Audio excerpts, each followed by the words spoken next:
Tuhan, biarkan sore hari ini kami boleh menikmati keindahan, kebaikan, dan anugerah-Mu yang besar. Engkau berbicara kepada setiap kami, langsung ke dalam hati kami yang paling dalam. Berikan roh hikmat, wahyu, dan pengertian turun dalam hidup kami. Karena kami tahu, hanya ketika roh-Mu mengajar kami, langsung ke dasar hati kami yang paling dalam, kami bisa mengerti, memahami apa yang Engkau mau. Hamba berdoa tidak ada orang yang pulang tanpa diubah dan diberkati hidupnya, karena kami tahu perjumpaan dengan Tuhan akan mengubah kehidupan kami dan membuat kami diberkati. Terima kasih Bapa, turunkan anugerah-Mu dan biar nama Yesus yang dipermuliakan, karena semua dasarnya dan asalnya daripada-Mu. Di dalam nama Tuhan Yesus, dan semua kita yang mau diberkati berkata amin. Amin. Silakan duduk saudara. Sebelum saya sampaikan akan firman, ada hal yang saya ingin ceritakan buat saudara.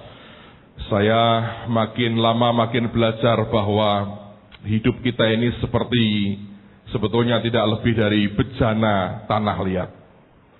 Seringkali sangat rugi sekali kalau orang menganggap Anda atau saya atau siapapun itu sebagai orang yang super, walaupun tidak ada sebetulnya, tapi dianggap begitu itu bukan suatu keuntungan dalam banyak hal, malah mungkin suatu kerugian.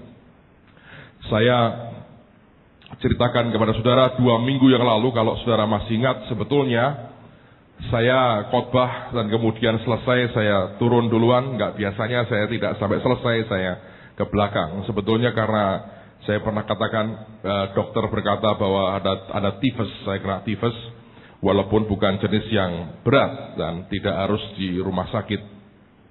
Dan waktu itu sudah hampir ke Australia dan dokternya berkata nggak tahu apakah bisa ke Australia atau tidak. Tapi singkat cerita akhirnya kami berangkat dan diberi obat, lalu kemudian kondisi mulai berangsur-angsur pulih. Dan tadinya hanya saya dengan Samuel yang mau berangkat, tapi istri saya ini istri yang baik sekali. Lihat akan suaminya seperti itu, dia berangkat, dia pergi. Dan ya kami tidak terlalu menikmati jalan-jalannya, memang kami dipanggil bukan untuk jalan-jalan, tapi dia ikut karena tujuannya mau merawat suaminya. Dan saya rasa saya perlu itu. Kalau saya mengajak Samuel, siapa merawat siapa tidak jelas saudara. Jadi saya harus sehat sekali untuk bisa merawat Samuel, dan apakah Samuel bisa merawat saya itu belum pernah terbukti sama sekali. So, lain kali mungkin dia akan lebih baik. Jadi istri saya ikut. Hari-hari pertama itu bagus, tidak terlalu ketat jadwalnya. Saya dikurangi jadwal khotbahnya sehingga sehari maksimal hanya 2, pagi sekali, malam sekali. Dan sepanjang hari itu lebih banyak saya gunakan untuk tidur. Jadi istilahnya kalau di sana itu saya kerjanya tidur aja. Saya nikmati sih, enak juga sih tidur, makan. Dan itu beberapa hari, tapi kemudian hari-hari yang terakhir di Sydney, karena dibuat KKR dan mereka kalau mulai kebaktian jam 7:30, Anda bisa bayangkan jam berapa baru selesai. Lalu setelah itu kemudian saya ketemu dengan banyak orang, ada beberapa jemaat, ada beberapa orang Semarang datangin saya. Dan kadang-kadang mereka kangen dengar bahasa Semarangan gitu ya. Jadi ketemu ngobrol, ada teman-teman yang ketemu dan sebagainya. Lalu kemudian kami makan, selalu begitu acaranya dari waktu ke waktu, dari abad ke abad, hanya begitu acaranya. Tapi hari terakhir tentu paling berat, kami mungkin baru pulang hotel kira-kira jam 1:30-2 pagi, baru selesai, dan diajak makan oleh pengurusnya, sebagainya, ngobrol, cerita panjang lebar, dalam, luas, dan sampai nggak jelas ukurannya. Dan besoknya harus pagi-pagi bangun, kemudian terbang ke Melbourne. Nah, di sana begitu nyampe, saya diberitahu ada beberapa hal yang di luar jadwal yang sebetulnya. Saya beritahu Pak, ada 5 pasang yang akan minta peneguhan pernikahan.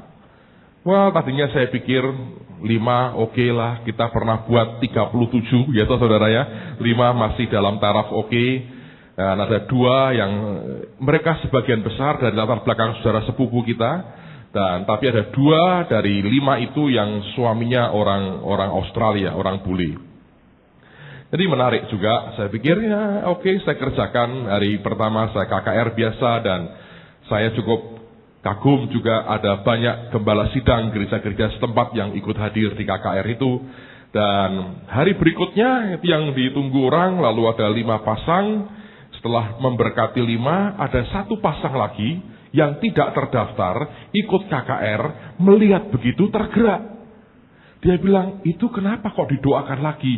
Oh, ini dulunya, lahir barunya setelah mereka menikah. Dan dulunya menikah tidak dalam Tuhan. Loh, sama dengan kami. Boleh nggak ikut maju ke depan, saudara? Jadi itu mendadak, maju ke depan, saya juga minta, katanya. Didoakan nangis di jamaah Tuhan. Jadi mereka tidak menyangka bahwa hari itu juga mereka diteguhkan ulang pernikahannya. Sampai di situ tidak masalah. Saya masih bisa handle. Dan sebetulnya dokter berkata, makan bubur, jangan yang keras-keras. Tapi kalau Anda makan bubur terus, nanti lama-lama jalanmu kayak bubur, imanmu kayak bubur, khotbahmu kayak bubur. Tidak punya kekuatan, saudara. Ya. Dan tidak boleh makan lombok. Tapi saya dari dulu penggemar lombok. Jadi buat saya ini siksaan-siksaan yang berat sekali. Saya sempatkan makan nasi ayam yang paling tidak enak di dunia. Oh, tidak ada sambelnya, tidak ada lomboknya. Buat saya itu penderitaan luar biasa. Jadi ya saya mencobalah untuk setaat mungkin saya bisa dan cukup baik menurut saya ya. Tapi hari terakhir itu istri saya, bodyguard saya ini lengah.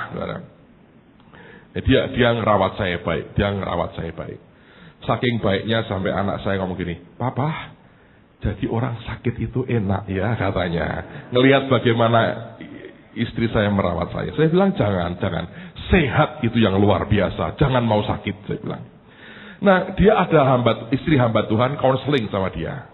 Konseling, saya sudah dikerubuti begitu banyak orang, pengurusnya, pemain musiknya, song leader, singernya. Mereka bilang, Pak, kami minta didoakan. Satu persatu. Dan sebagai orang timur yang baik, saudara ngomong apa? Maaf ya, saya mau tidur. Masa begitu? Anda sering kali dihadapkan pada dilema yang sangat tidak enak. Dan saya tahu mereka korban begitu besar untuk membawa orang ini datang sampai ke negara itu. Dan mereka haus, mereka pengen dengar firman Tuhan. Mereka pengen diberkati. Saya pikir nggak masalah. Saya tidak ngotot, tidak teriak-teriak. Saya doakan. Setelah konselingnya selesai, dia baru sadar. Kira-kira sudah 40 orang diletak di lantai. Dan dia baru sadar suaminya sedang terkuras tenaganya. Dan kembali setelah acara selesai, makan lagi saudara. Dan itu ngobrolnya yang gak ketulungan, cerita ini itu, sampai di hotel sudah teler, tidur. Besoknya pagi-pagi terbang lagi. Teler saudara. Dari Denpasar ke Jakarta sudah, saya berasa, wah ini badanku sudah gak fit lagi. Dan hari Jumat, malam, sampai Semarang, kolaps lagi. Suhunya naik. Bless, langsung teler lagi. Tapi saya mau cerita begini, saudara. Ibu Yuni kemarin telepon istri saya. Ada jemaat ini yang diberi Tuhan mimpi. Dan dalam mimpi itu kurang lebih seperti ini ya. Ada kebaktian seperti ini. Dan tiba-tiba dia lihat dalam kebaktian itu saya kesakitan perut saya. Dan kemudian dia bilang, loh, kok orang semua kok diem aja? Kok nggak ada yang berbuat sesuatu? Dia kesakitan di perutnya, kok tidak ada orang berbuat sesuatu? Lalu kemudian dia bangun. Dan ketika bangun, diberi Tuhan hati untuk mendoakan saya. Saya ingin berterima kasih untuk doanya. Tapi saya mau beritahu ada pelajaran yang berharga di sini. Mungkin selama ini orang menganggap ini orang spesial dan luar biasa. Sehingga tidak perlu didoakan. Kalau jemaat perlu didoakan. Yang itu biar doa sendiri. Ora popo, ora mati, rak mati. Kuat kok dia kuat. Saya beritahu saudara ya, tidak sebetulnya. Ini cuma sekedar bejana tanah liat. Amen saudara. Kekuatan yang ada itu karena Tuhan. Tapi bejananya, wadahnya tetap tanah liat. Kebentur sentet. Ketabrak ambiar saudara. Tidak bisa tidak. Jadi saya mau berkata kepada saudara, jangan pernah berasumsi ada manusia super. Jangan pernah berpikir bahwa ada manusia yang luar biasa, yang tahan banting dan bisa berbuat segala sesuatunya tanpa dukungan dan bantuan orang lain. Tidak ada itu. Semua kita saling membutuhkan satu dengan yang lain. Amen, saudara. Jadi saya hanya minta satu hal, kalau Anda tidak keberatan, kalau lagi berdoa, ada beberapa orang tidak setiap kali berdoa toh, tapi kalau lagi berdoa, sembahyang buat saya, ya, bantu doa. Ini orang yang paling banyak membutuhkan dukungan doa. Dan saya percaya, kalau kita saling mendoakan, akan luar biasa, dan nama Tuhan dipermuliakan. Amen. Mari kita buka firman Tuhan, Yohanes pasal yang ke-20. Saya gunakan hak pilih saya, saudara. Saya untuk pertama kali ini unik sekali, saya nyoblos di Sydney. Dan saya lihat orang Indonesia itu memang punya moto yang sangat unik. Kalau bisa dipersulit, mengapa dipermudah? Itu motonya orang Indonesia. Serius. Saya datang ke TPS. Kan banyak TPS-nya. Saya berkata, Pak, saya orang Semarang. Ini tanda pemilihan. Saya belum dapat kartu. Boleh nggak nyoblos di sini? Dia bilang, oh boleh. Ada paspornya Pak? Ada. Berdua saya tunjukkan. Begini ya Pak. Kan tidak enak dengan yang sudah mendaftar. Padahal waktu itu cuma 2 orang loh.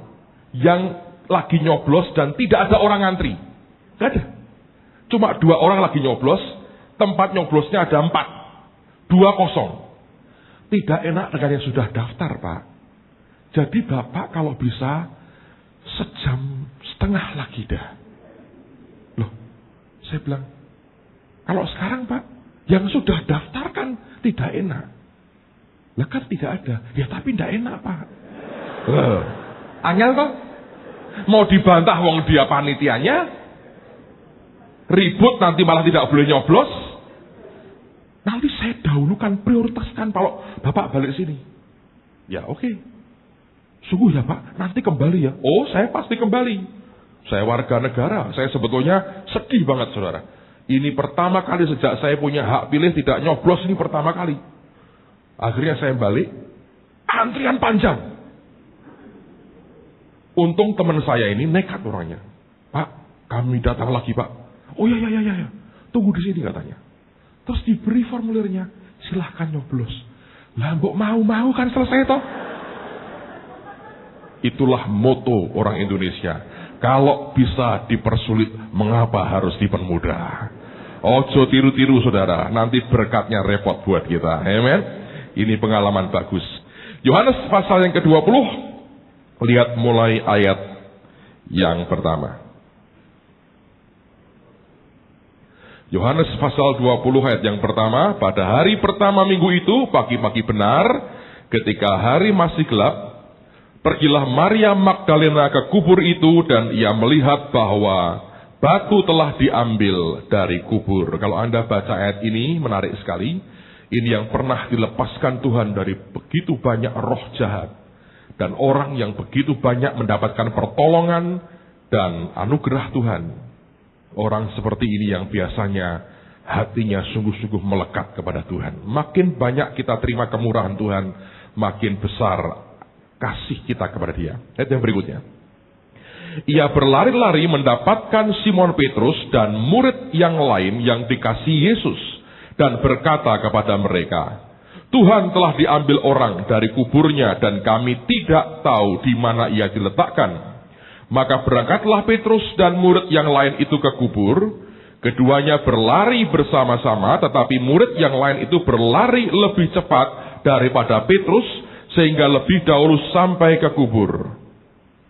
Ini ada parade apa ini? Alright. Ia menjenguk ke dalam dan melihat kain kapan terletak di tanah, akan tetapi ia tidak masuk ke dalam. Maka datanglah Simon Petrus juga menyusul dia dan masuk ke dalam kubur itu. Ia melihat kain kapan terletak di tanah. Sedang kain peluh yang tadinya ada di kepala Yesus tidak terletak dekat kain kafan itu, tetapi agak di samping, di tempat yang lain, dan sudah tergulung. Hebat ya Yesus ya. Bangkit aja sempat gulung loh saudara, kain peluhnya, ya toh. Anda kalau bangun tidur kan ada lagu toh, apa? Bangun tidur?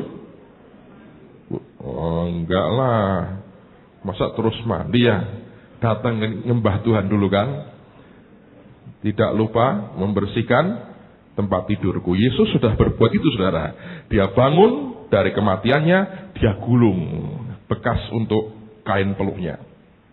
Maka masuklah juga murid yang lain yang lebih dahulu sampai di kubur itu. Mari kita baca sama-sama kalimat yang terakhir 2, 3. Dan ia melihatnya dan percaya. Sebab selama itu mereka belum mengerti isi kitab suci yang mengatakan bahwa ia harus bangkit dari antara orang mati. Lalu pulanglah kedua murid itu ke rumah. Saya cerita sedikit atas izin yang bersangkutan.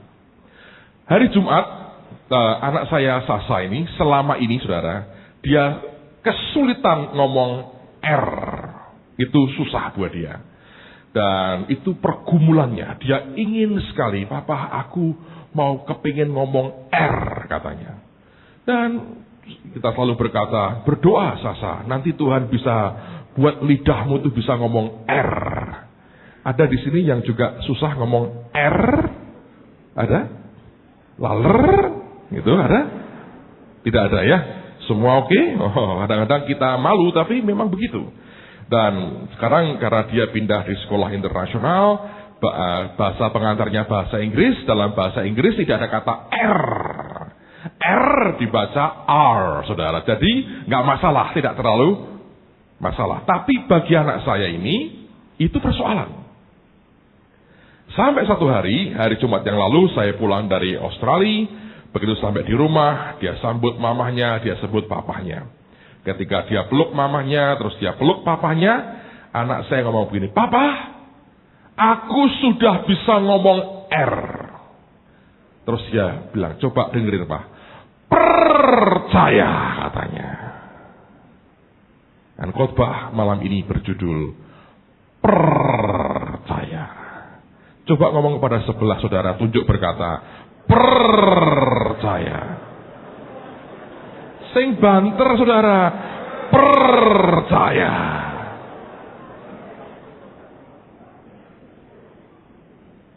Sebetulnya kekristenan itu dasarnya cuma apa? Percaya. Itu aja. 2000 tahun yang lalu Yesus sudah mati dan bangkit buat kita. Dia telah lakukan semua yang harus dia lakukan. Dan di atas kayu salib, dia berkata, it is finished. Sudah genap. Yang manusia tidak bisa lakukan, sudah dikerjakan oleh Tuhan kita. Semuanya sudah selesai. Lalu bagian kita apa? Cuman satu. Apa itu saudara? Percaya. Nanti malam, sebelum tidur, omongin keluargamu. Cuman satu yang perlu. Percaya. Itu harus getar R-nya supaya Anda tidak pernah lupa seumur hidupmu, saudara. Buat anak saya itu mujizat. Kalau dia nyebut kata yang lain, waduh, gak bisa lagi Pak. Harus nyebut apa? Percaya. Nah, keluar lagi R-nya. Saya pikir bagus. Saya tanya, siapa yang ngajari kamu? Gak ada, aku sendiri. Artinya karena dia percaya, dia bisa ngomong R hari ini. Saudara juga sama. Bagian yang kita sebetulnya perlu adalah hanya satu, percaya. Tapi seringkali bagian yang paling simpel itu bagian yang paling sukar kita kerjakan. Bagian yang paling sederhana itu bagian yang paling tidak bisa kita lakukan. Kenapa? Karena manusia cenderung suka dengan perkara-perkara yang complicated. Perkara-perkara yang ruwet, yang rumit, itu manusia suka. Seperti Naaman misalnya. Dengan kusta seluruh tubuhnya, Nabi berkata, mandi di sungai Yordan 7 kali. Dia marah sekali. Untung pegawainya berkata, "Tuanku, kalau Tuan itu disuruh nabi melakukan perkara-perkara yang sukar, bukankah akan Tuan kerjakan? Tapi dia hanya minta kita atau Tuan untuk mandi. Ini perkara yang sederhana. Hanya butuh percaya tadi dan lakukan yang Tuhan perintahkan. Dan ketika dia melakukan, semuanya jadi baik. Seluruh tubuhnya sehat kembali dan kulitnya seperti kulit bayi." Saudara sekalian, ini yang saya mau sampaikan demi kasih Tuhan. Ada banyak hal yang Tuhan bisa kerjakan di dalam kehidupan kita. Dasarnya cuma satu, percaya. Dan kemarin sepanjang hari teler sebetulnya. Saya panggil anak-anak saya. "Doain Papa. Ini panas gak turun-turun." Semua berdoa. Dari yang kecil sampai yang gede. Sampai mamahnya berdoa. Selesai mereka berdoa, semua doanya bagus-bagus, saudara. Selesai berdoa, saya hanya ikuti nasihatnya Pak Timotius, confession. Percaya, pokoknya. Percaya, saya bilang. Besok minggu gua mau khotbah dan saya mau percaya. Saya percaya aku sehat dan aku yakin karena aku percaya. Itu aja, saudara. Dasarnya cuma sederhana. Apa itu? Percaya. Dan kadang-kadang ya, saya heran itu. Orang-orang yang belum terlalu atau tidak kenal dengan Tuhan, kadang-kadang bisa lebih simpel itu untuk percaya. Bisa lebih mampu untuk bisa langsung, ya, oke, apapun yang dikatakan, apapun, oke, saya percaya. Orang-orang yang sudah katanya tahu akan Alkitab banyak, makin tahu sepertinya makin susah ya untuk percaya. Yang Tuhan rindukan adalah dia ingin punya anak-anak yang hatinya begitu polos, begitu simple, dan berkata, "Tuhan, aku mau percaya kepadamu." Saya terima SMS yang bagus sekali dari Pak Timotius waktu saya di Sydney. Hari-hari ini kan, lalu kami sedang merundingan negosiasi dengan pemilik perusahaan yang akan membangunkan buat kita, yang akan jadi kontraktor kita untuk bangun akan kerangka atap Holy Stadium. Kelak tidak ada tiang-tiang begini di tengah ya. Jadi itu akan jadi, kita pakai space frame namanya. Jadi besi-besi yang di-connect dengan satu seperti peluru gede begitu. Sehingga itu nanti warnanya kita bisa pilih itu. Kalau mau dikasih gold semua, kalau nanti Anda lihat ke atas itu juga ada garis-garis begitu melintang sepanjang hampir sehektar lah yang kita pakai itu ya. Gede sekali. Dan itu teknologi yang dipakai oleh banyak orang sekarang. Semua stadium besar pakai itu. Dan sehingga tiang beginian tidak perlu kita butuhkan. Sehingga pandangan jemaat langsung ke mimbar itu akan lost dan tidak terhalang oleh tiang apapun. Nah, waktu negosiasi ada selisih harga 50 juta. Kami minta harga X, dia minta harga X tapi lebih mahal 50 juta. Dinego, tidak mau, belum bisa turun. Sampai keputusannya waktu itu dia berkata kalau tidak salah dia mau pulang Jakarta dulu, nggak tahu bagaimana. Padahal dia bosnya, dia tinggal hitung kalkulator, dia sebetulnya tahu dia bisa turun tidak. Tapi ini orang saya nggak tahu kenapa dia nggak mau turun. 50 juta tidak mau turun. Ya sudah. Dan lucu, malam itu tidur di Semarang. Seperti mimpi atau tidak, saya nggak terlalu jelas. Mungkin mimpi, mungkin tidak. Kalau tidak, ya apa saya nggak tahu. Menurut saya mungkin mimpi. Ketemu saya, saudara. Loh, saya ini sekarang ngimpen-ngimpeni orang, loh seringkali, saudara. Beberapa benar dari Tuhan, beberapa ketok-ketokan, saudara ya. Tapi yang ini benar lah menurut saya. Dia mimpi katanya. Dalam mimpi itu, saya ketemu dia paling baru 2 kali ya. Dalam mimpi itu saya panggil dia. Terus saya senyum dengan dia. Langsung paginya minta pertemuan lagi. Dan dia berkata begini. Tadi malam saya mimpi ketemu pendetamu. Saya dipanggil, dia senyum dengan saya. Baik, saya turunkan 50 juta yang kamu minta turun. Jadi senyum saya bernilai 50 juta. Hati-hati saudara. Nanti malam kita impeni. Berbahaya saudara. Kita orang begitu sederhana. Tak jai mesem. Percaya loh. Percaya ngedrop kok bocap ya. Lumayan toh. Sekarang saya akan murah senyum saudara. Lihat senyum saya. Awas. Nanti malam Anda tak ajai, apalagi tak itik-itik sampai Anda geli. 2 miliar keluar saudara. Bahaya ini makanya. Apa bisa Pak? Tak ceritani lagi. Makanya sederhana aja. Percaya. Ini Holy Stadium tuh penggalangan dananya hebat. Cuma ngimpen-ngimpeni orang rokok saya ini saudara. Tidak usah nagih-nagih datang malah orangnya marah. Tak impeni pokoknya. Siapa tahu malam ini giliran saudara. Nah, tak impeni, pagi bangun ngomong percaya. Saya ke Australia saudara. Ini sungguhan. Hari pertama saya khotbah, didatangi seorang hamba Tuhan. Kami kenalan, terus selesai firman, saya selesai, dia berkata, Pak, bisa nggak besok kita makan siang? Saya bilang, aku ini diundang oleh panitia, jadi terserah panitia, kalau panitia nggak ada acara dengan aku, ya kamu atur dengan mereka. Tapi kalau mereka ada acara, aku nurut yang undang aku. Ini kan etika dan sopan santunnya. Lalu kemudian dia berkata, oke, diatur, ternyata nggak ada acara dan saya diizinkan untuk makan siang dengan dia. Lalu kemudian Samuel pergi ke pabrik coklat. Ya, biasa, dia punya kesukaan sendiri, orang tuanya punya urusan lain. Nah, waktu makan siang itu, dia itu cerita sama saya begini. Dia bilang, akhir bulan ini Pak, saya mau pindah kembali ke Indonesia. Seluruh keluarga saya akan bawa kembali. Dan saya ini punya rumah di Australia. Dan harganya kurang lebih sekitar 2 miliar.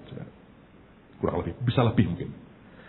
Nah, kemarin waktu saya dengar Bapak menyampaikan firman, tiba-tiba kok saya ini kayak ditemplak Tuhan. Dan seperti ada perasaan begini. Iya ya, aku ini datang ke Australia dengan koper 1. Tidak punya apa-apa. 7 tahun aku di sini, Tuhan berkati, dikasih rumah begitu bagus. Rumahnya bagus, saudara. Tak tinjau soalnya. Aku pengen tahu.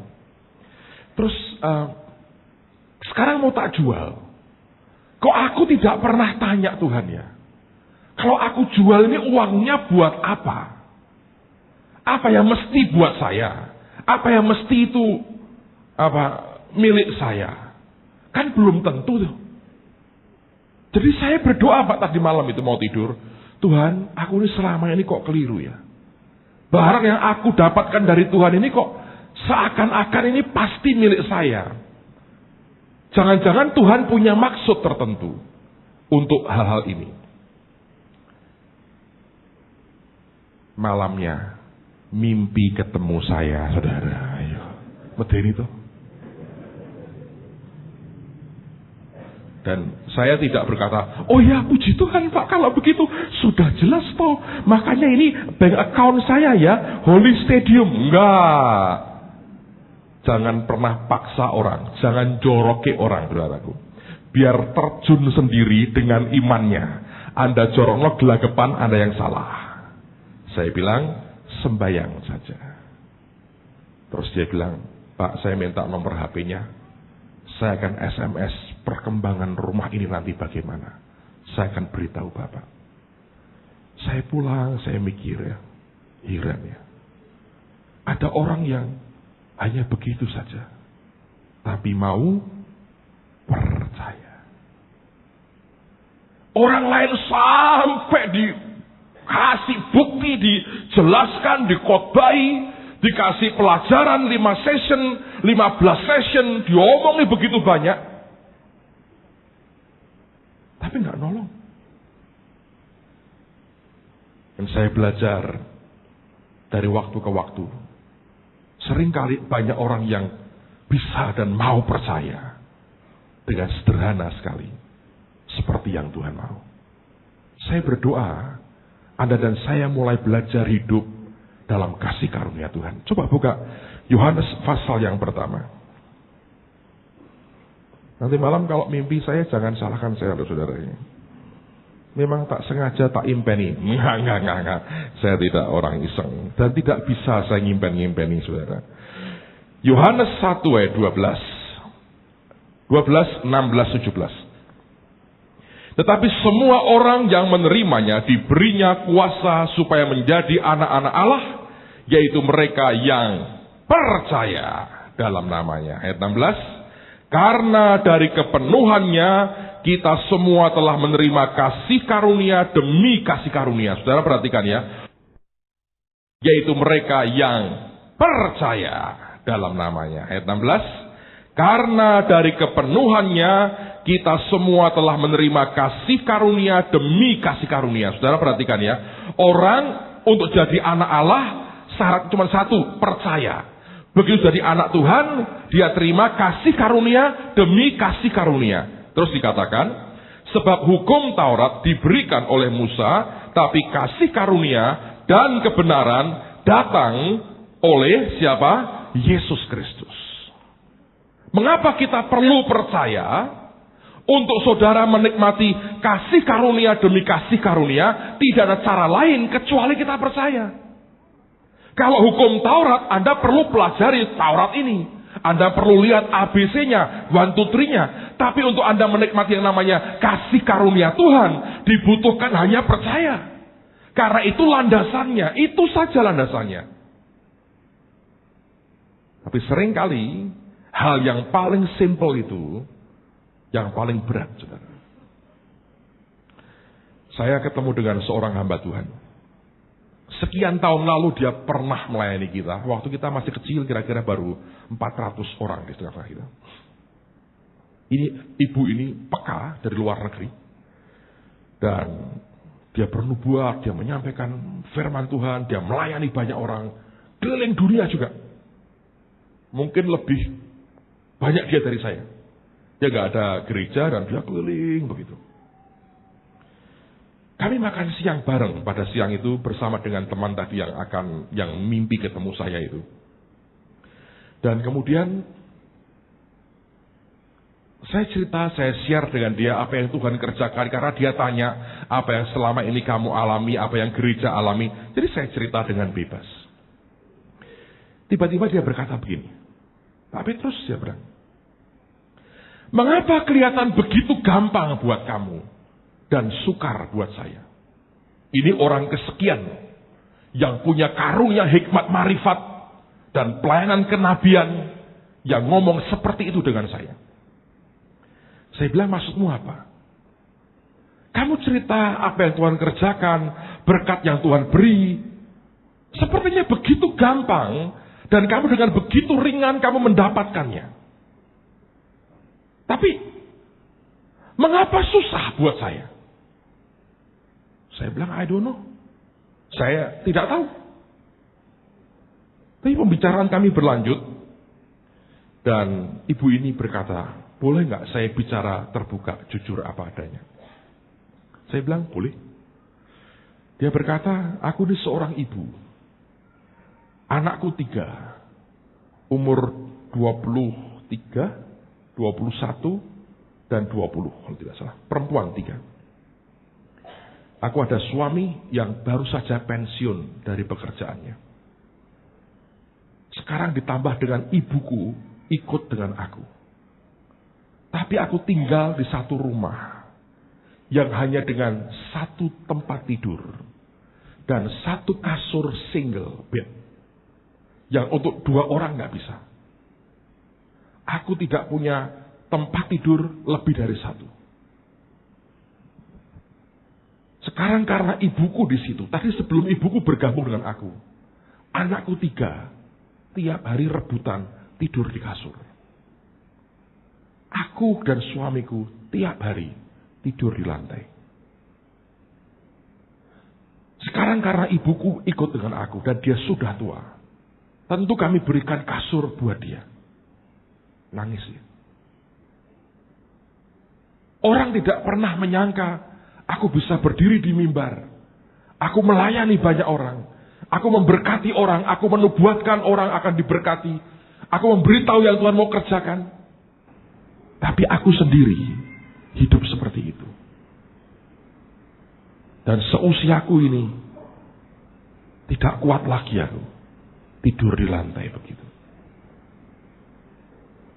Dia tanya dengan saya, apa rahasiamu? Karena anakku terus terang baru ngomong sama saya, Mama, mengapa begitu sukar buat Tuhan memberi kita rumah yang layak? Saya bilang, jujur saya bilang, Ibu, saya tidak punya rahasia apa-apa kecuali yang saya ceritakan.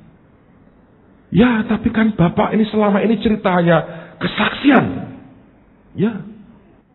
Tapi apa yang Bapak alami sebelumnya? Apakah ada hamba Tuhan dengan pengurapan spesial, menumpangkan tangan, memberkati Anda sampai engkau terima kasih karunia seperti itu? Saya bilang, enggak juga. Apa engkau pernah didatangi Tuhan dan engkau diberi Tuhan sesuatu? Kasus begitu enggak juga. Apa engkau pernah baca satu buku yang merubah hidupmu dan engkau tahu ada rahasia yang luar biasa? Enggak juga. Saudara, orang mencoba untuk mengerti apa itu kasih karunia. Dan seringkali susah sekali untuk hanya kita berkata, aku hanya percaya. Pembicaraan kami tidak tuntas karena saya pada waktu itu saya tidak pernah bisa menjawab banyak. Saya bahkan dengan semua kesaksian saya malah feeling guilty sebetulnya. Saya berkata, aduh, aku ngomong terlalu banyak ini pada orang yang salah, yang sedang begitu kondisi dan penderitaannya. Saya berkata, aduh, kalau bisa tadi kalau dia tahu dan aku tahu dari awal nggak akan cerita kayak begitu. Tapi saya pikir mungkin Tuhan ya, sehingga membangkitkan imannya dia. Tapi saya pulang, saya merenung. Dan saya baca Yohanes 20 yang mengatakan, ia melihatnya dan percaya. Bagi Yohanes, begitu simpel aja. Dia melihat kain kapan Tuhan, dia melihat kain peluhnya, digulung dengan rapi, dia melihat bekasnya, dan dia percaya. Yang lain sukar untuk percaya. Maria Magdalena nggak percaya, Petrus nggak percaya, Thomas apa lagi. Tapi buat orang ini, buat Yohanes, Alkitab berkata dia melihatnya dan percaya. Kok bisa sesimpel itu? Lalu kemudian Tuhan tunjukkan satu bagian firman di ayat yang kedua dari Yohanes 20 tadi. Alkitab berkata, ia berlari-lari mendapatkan Simon Petrus dan murid yang lain yang dikasihi Yesus. Perhatikan, Yohanes adalah murid yang dikasihi Yesus. Dan rupanya ada hubungan kedekatan yang spesial antara Tuhan dengan pribadi Yohanes ini.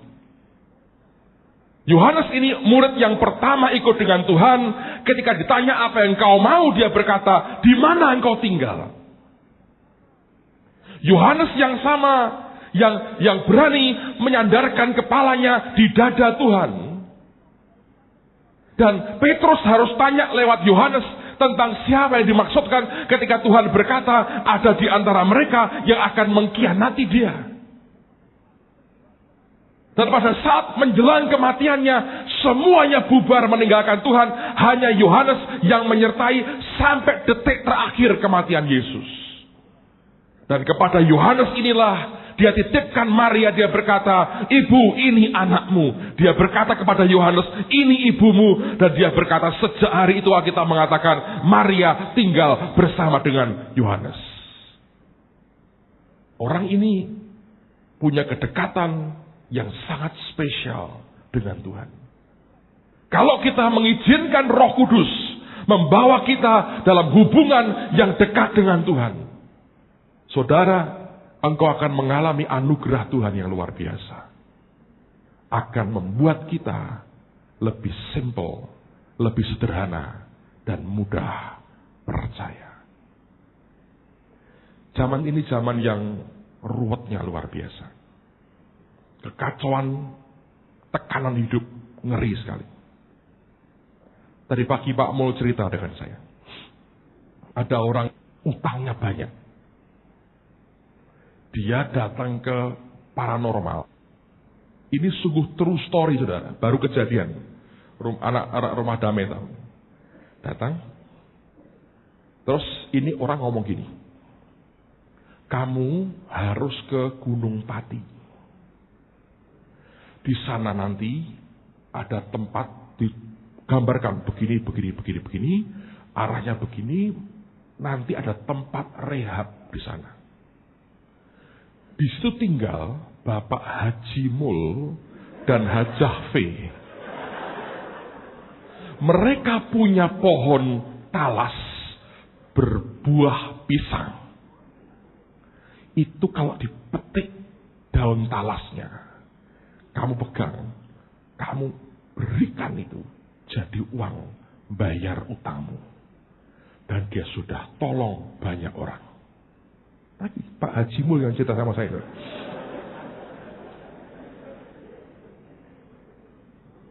Dia cari benar, saudara.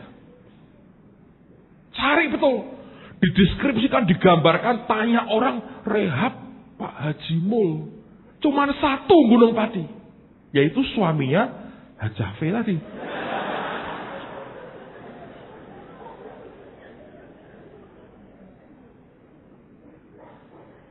Datang ke sana.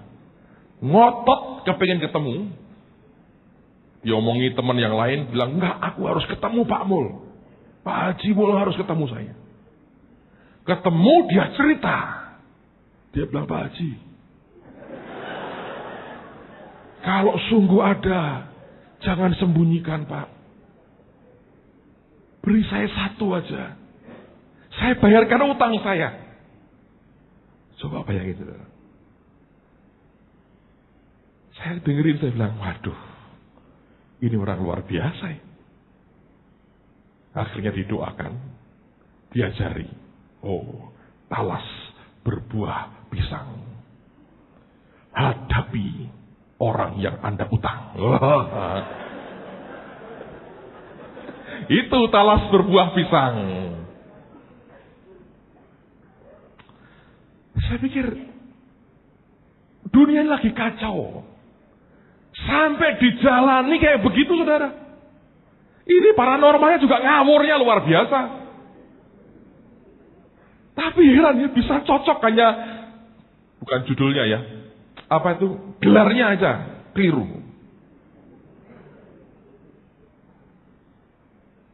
Tapi bisa tepat itu namanya, dan nama suaminya, nama istrinya, kok bisa tepat? Akhirnya talas berbuah pisang itu artinya hadapi kepada siapa kamu berutang.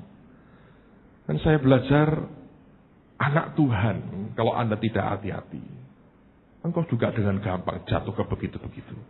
Padahal sebetulnya dari pihak Tuhan, hal yang paling simpel dia mau dalam hidup kita. Percaya. 2000 tahun lalu, Yesus telah berikan semuanya. Kalau Anda nikmati akan blessing Tuhan, hanya bisa karena engkau percaya. Engkau menikmati anugerah, kebaikan, kesembuhan, apapun bentuknya. Dasarnya cuma satu, percaya. Tadi Pak Timotius sempat sharing dengan saya. Dalam kitab Mazmur dikatakan, seberapa kasih karunia yang engkau terima, bergantung dari seberapa besar pengharapan, expectation kita, harap kita kepada Tuhan. I think it's true. Banyak orang hidupnya ditentukan bukan karena anugerah Tuhan, tapi ditentukan oleh karena keterbatasan kita. Oke, saya cerita pada saudara ini. Saya ini terakhir ini, saudara. Kalau saya diundang ke luar negeri, selalu orang tanya gini, tempat Ribkah tanya gini. Kami akan mengganti tiketnya Pak Petrus Agung. Tolong beritahu berapa ongkos penerbangan atau kos yang dikeluarkan untuk terbang. Lalu selalu akan dijawab begini, Pak Petrus, naik bisnis kelas itu mahal, saudara. Tapi Bapak tidak perlu mengganti ongkos bisnis kelas. Silahkan Bapak berdoa. Terserah berapa yang ingin diberi. Jadi saya tidak pernah paksa orang untuk membiayai saya. Never. Saya memutuskan apa yang saya perlu. Saya tidak bergantung dari dompetnya orang lain. Karena kalau saya diundang, saya berdoa, kalau Tuhan berkata layani, maka semua Tuhan yang jamin. Ngerti? Tapi kalau Anda tidak bisa ngerti kasih karunia Tuhan, celaka. Karena saya ngalami berkali-kali. Anda naik ekonomi kelas, ya diganti ekonomi kelas. Anda naik bisnis, ternyata itu diberkatinya lebih luar biasa. Rupanya orang ngeri. Tumpah aneh bisnis. Nah, atau itu gak mungkin, saudara gak tahu. Tapi saya tidak pernah saya berkata gini, kamu harus ganti saya bisnisnya. Silahkan seberapa kamu digerakkan Tuhan. Tidak juga gak masalah. Karena saya datang bukan cari uang. Saya juga bukan hidup dari khotbah. Saya hidup bergantung dari kebaikan Tuhan dan kemurahan Allah. Itu bedanya. Anda boleh kerja, engkau boleh dagang. Jangan hidup dari pekerjaanmu dan dagangmu. Jangan hidup dari gajimu dan dagang saudara. Hidup dari kemurahan dan berkat Tuhan. Itu tidak terbatas saudara. Nah ini yang Anda mesti perhatikan. So kalau engkau hidup dari dagang dan dari pekerjaanmu, Anda tiap kali hitung-hitungan terus tidak pernah masuk. Tekor terus. Kalau saya hamba Tuhan, saya main begitu saudara. Tiap kali pelayanan, wah tekor ki. Repot toh. Khotbah kok tekor tuh. Saudara-saudara, tekor lah. Lu kok malah tekor lah. Nggak pernah. Tapi saya saksi pada saudara. Never, tidak pernah. Tuhan buat saya tekor. Kami diberkati luar biasa. Orang itu bisa berubah last minute tuh. Enggak dari sini nanti orang lain digerakkan Tuhan. Orang jemaat memberi, saya bilang, lihat, luar biasa Tuhan itu. Saya ketemu tahun lalu, atau 2 tahun lalu, dengan seorang nabiah, peka sekali. Wah, peka. Kalau dia nubuat, peka sekali. Orang dari luar negeri, luar benua. Satu hari dia ngeluh dengan saya. Pastor Petrus, dia bilang, umurku sudah sekian. Aku sebetulnya terbang jauh tidak kuat. Sakit sekali punggungku, kakiku. Saya bilang, iya kamu terbang dari kotamu ke sini berapa jam? Waduh kalau aku hitung 20 jam lebih. Saya bilang, loh kamu gak bisa tidur?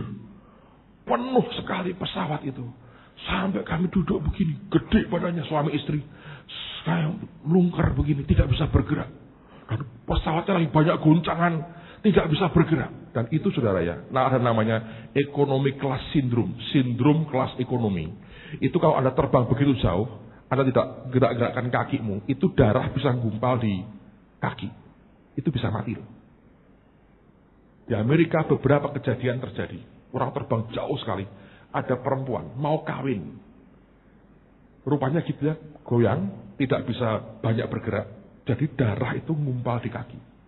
Dan dia nggak tahu bagaimana gerakkan kakinya. Sekarang di pesawat diajari senam. Dulu kita naik Northwest ya, Pak Timotius masih ingat kita senam begini-begini ya. Diajari. Penerbangan lain nggak diajari. Itu dia sampai landing, dijemput calon suaminya. Turun dari pesawat, jatuh, bluk, mati. Didapati gumpal darahnya di kaki. Sejak itu orang hati-hati, sangat hati-hati. Dan diajari senam di pesawat itu dikasih gambar-gambar supaya kakimu ditekak-tekuk begini supaya darah tidak gumpal. Saya bilang, kamu bisa mati di pesawat terbang. Oh iya. Terus dia bilang, tapi bagaimana lagi? Saya bilang, kamu naik apa? Ekonomi. Kenapa naik ekonomi? Naik bisnis. Tidak cukup. Dari kolektor nggak cukup. Siapa suruh kamu hidup dari kolektor? Loh, apa salah saya? Salah. Hidup pelayanan kita, saya berkata, harus karena Tuhan, bukan karena dikasih amplop sama gereja yang undang kita. Betul nggak? Jangan tergantung dari situ. Kalau kamu dari situ kamu hitung, terus nggak pernah bisa. Hanya butuh percaya tadi. Jalan. Katakan, Tuhan, aku hidup dari Engkau. Bukan dari khotbahku, bukan dari dagangku, bukan dari gajiku. Aku hidup karena berkat Tuhan. Dengan demikian ada banyak hal yang terbuka, yang tidak masuk hitungan, tapi bisa Tuhan berikan dalam kehidupan kita. Dan Allah sanggup memberkati kita. Bukan dari dasar kemurahan hati bos kita, tapi dasar kemurahan dan kemuliaan dan kekayaan surgawi yang Dia limpahkan buat kita. Itu yang Tuhan mau. Saya cerita dengan dia, aku gak peduli. Kalau aku bawa anak-anak, iya aku terpaksa. Kenapa? Anak-anak tak jadi naik bisnis kelas, gede kepala. Nanti kalau sudah bisa menghasilkan duit sendiri terserah. Ikut uang papahnya, no way, kami korban terpaksa saudara. Tapi saya berkata, kalau aku pergi berdua dengan istriku, aku gak peduli. Karena saya berkata, aku mau Tuhan yang provide semua. Jadi semua aku sembahyang. Dia berkata layani, layani. Oh kami hanya saya diundang ke Amerika.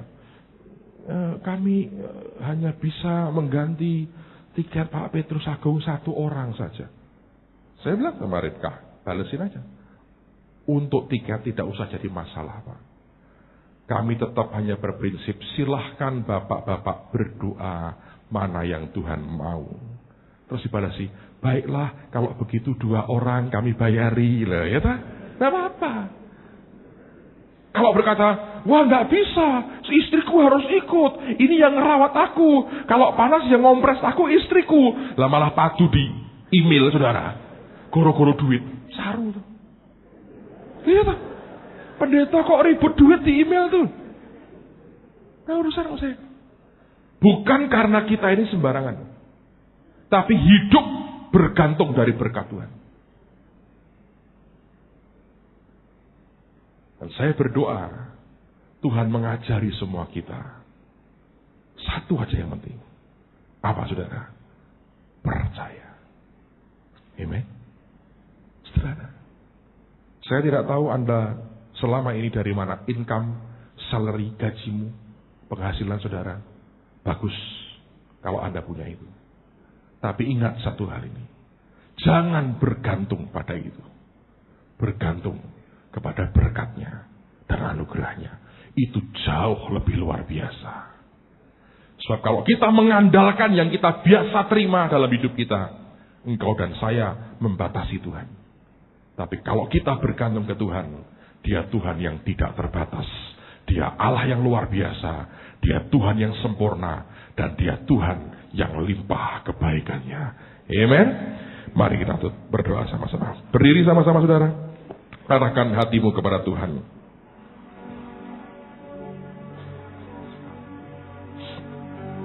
Bukankah kita punya Allah yang luar biasa? Ngomong kepada sebelahmu lagi. Kamu harus percaya. Kalau anak saya aja bisa ngomong R karena percaya, saudara juga bisa diberkati karena percaya. Amen. Mari angkat tangan sama-sama. Saya mau berdoa. Tuhan berkata ada beberapa saudara yang hari-hari ini Anda sedang bergumul berat tentang anak-anakmu. Kalau engkau merasa engkau orangnya, saya mau doakan saudara. Ada beberapa saudara yang sedang bergumul berat tentang anak-anak saudara. Saya nggak tahu apa itu. Kalau Anda mau didoakan, mari maju ke depan, saya doakan sekarang. Supaya anugerah Tuhan dicurahkan hari ini. Saya tahu lebih dari satu, oke. Saudara, saya tahu seringkali tidak mudah ya yang dilewati.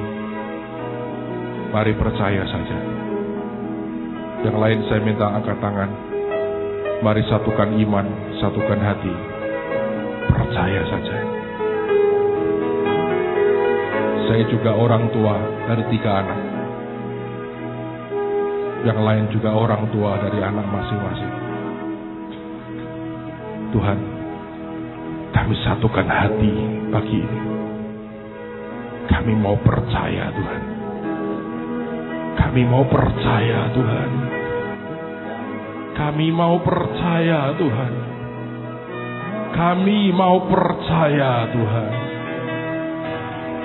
Kami mau percaya, Tuhan. Kami mau percaya, Tuhan. Hamba mau satukan hati dan iman dengan saudara-saudara hamba-Mu ini. Mereka yang berseru kepada-Mu dalam pergumulan akan anak-anak yang ada. Tuhan, kami berdoa, campur tangan-Mu terjadi. Ulurkan tangan-Mu, Tuhan, ulurkan tangan-Mu. Biarkan pertolongan daripada-Mu turun saat ini. Ampuni seringkali kami kurang percaya. Tapi pagi ini Tuhan, kami satukan hati, kami berseru. Hamba hadapkan hidup kami semua di hadapan Tuhan.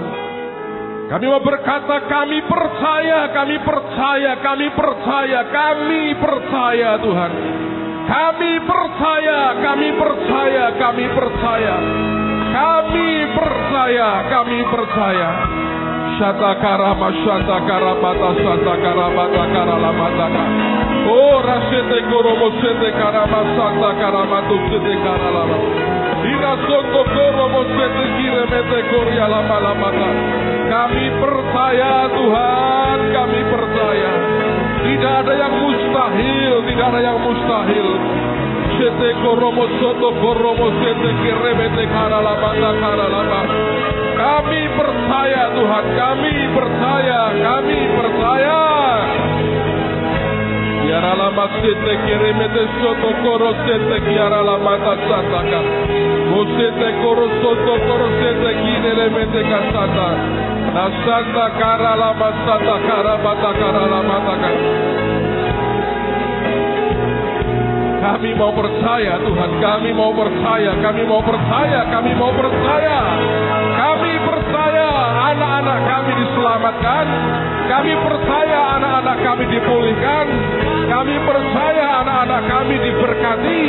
Kami percaya anak-anak kami tumbuh dalam takut akan Tuhan. Kami percaya anak-anak kami cerdas dan mempermuliakan nama Tuhan. Kami percaya Tuhan, kami percaya anak-anak kami diberkati Tuhan, hidup dalam kehendak Tuhan yang sempurna. Kami percaya, kami percaya, kami percaya, kami percaya Tuhan, kami percaya. Shatakara lama shatakara lama takara lama takara lama takara. Oh rasete keremete sete koro lama shatakara lama. Kami percaya Tuhan, kami percaya, kami percaya. Kami percaya, kami percaya, kami percaya.